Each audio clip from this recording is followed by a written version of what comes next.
It's another Q&A edition of Optimal Health Daily, episode 205, and I'm Dr. Neil Malik. Hey, it's Friday. That means welcome to another Friday edition of Optimal Health Daily. On this podcast, I usually read the best health and fitness blogs to you, but not on Fridays. As I said, Fridays are special. I take questions from you, the listener, play them right here on the show, and answer them for you. This is one of my favorite parts of the show, so I always encourage listeners to send questions in to me. Why should you bother? Well, as I always say, I want this space to be a place where you can get no BS answers. I try to be as unbiased as possible and give you the most accurate information that I know of. What makes me qualified to do so? Well, I have my doctorate degree in public health with an emphasis in chronic disease prevention and nutrition. I'm also a registered dietitian nutritionist, a certified health education specialist, and certified exercise physiologist or personal trainer, same thing.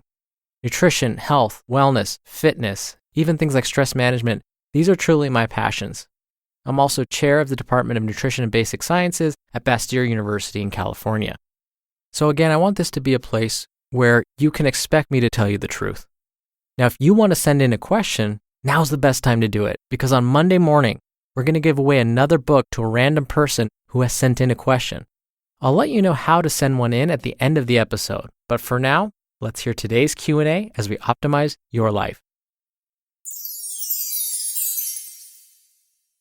Hi, this is Thomas Vu from Silver Spring, Maryland. My question is whey protein actually bad for you? And can you tell me why? Thank you for your question, Thomas, and thank you for listening to the show. As always, I want to make sure everyone understands some of the background behind your question before I dive in. So with that, I want to address what whey protein actually is. Whey protein is one of the two major proteins found in milk. Have you ever heard the phrase curds and whey? Well, they're basically referring to these milk proteins. The term curds is actually a reference to the other protein, casein.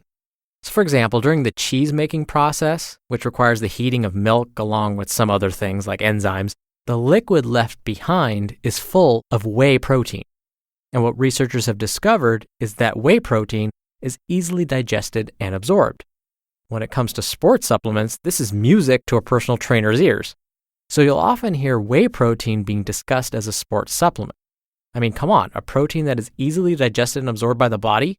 Combine that with the fact that animal-based proteins, like whey, it comes from milk after all, are used very efficiently by the body, and we have a perfect combination to support muscle growth, in theory. So let's examine this more closely. Is whey protein actually safe, and does supplementation help with muscle growth and exercise performance?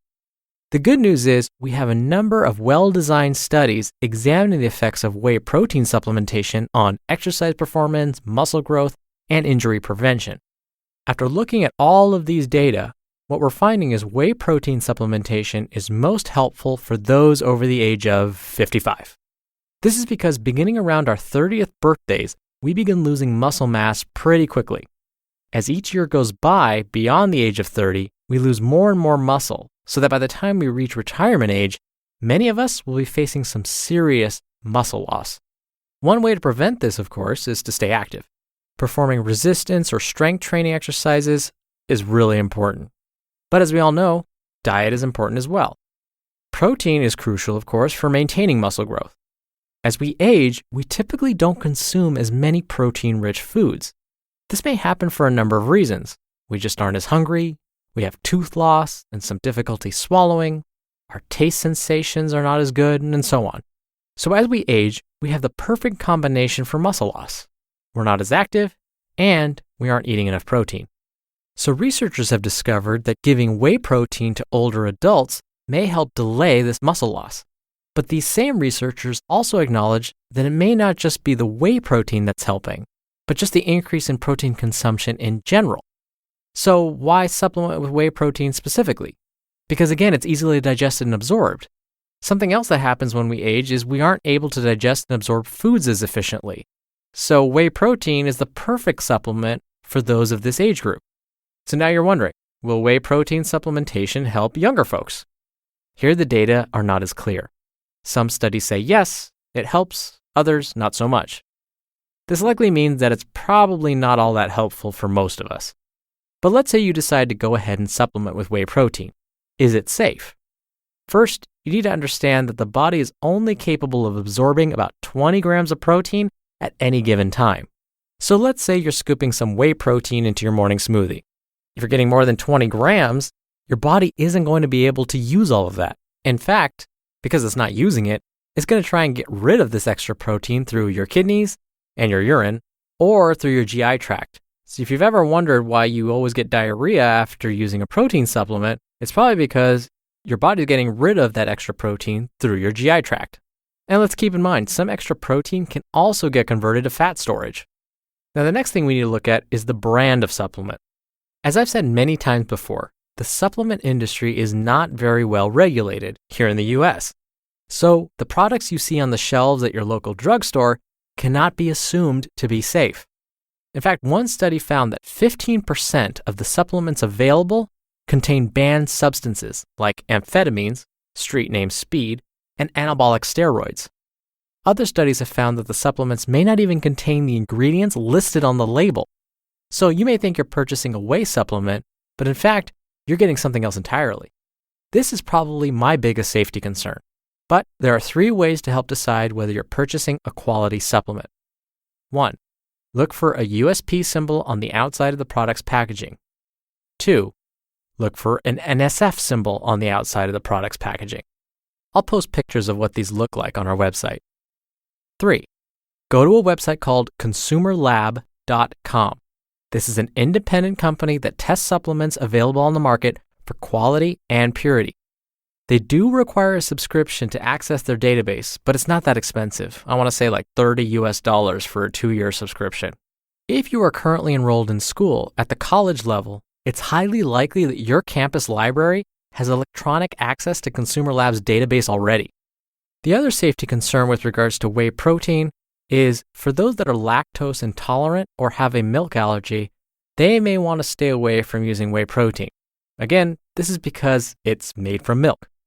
So the bottom line is, if you're younger than 55 years of age, you probably don't need to supplement with whey protein.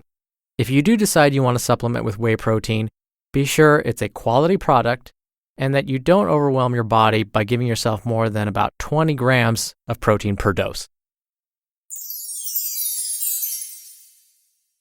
I thank you again for the question, Thomas. You're going to be entered into a very small raffle every month to win a book from us. And the next raffle is right after this weekend.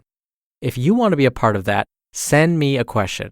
It can be about diet, nutrition, exercise, stress management, anything along those lines. Just come by oldpodcast.com. There's a red bar along the side of the page that you can click on and record right from your computer's microphone. It's really easy, and you can even play back your messages and do retakes before sending it in. Or you could do it the old-fashioned way and call in. The number is 61 I love OHD. Either way works. And that's another week of Optimal Health Daily in the books. Thank you for listening every day and all the way through. I hope you have a wonderful weekend, and I'll see you on Monday where your optimal life awaits. Hello, Life Optimizer. This is Justin Malik, creator and producer of this show and Optimal Living Daily, the brother podcast of this one. Literally, I'm Dr. Neil's brother. If you like the format of this show, you'll love Optimal Living Daily too, where I also read to you from blogs, but cover other topics like personal development, finance, and minimalism from bloggers like Derek Sivers, The Minimalists, Zen Habits, and many more. So for more amazing content read to you for free, come subscribe to Optimal Living Daily too, and together we'll optimize your life. You've been listening to Optimal Health Daily. Be sure to hit the subscribe button to stay up to date on each new episode, and head to oldpodcast.com.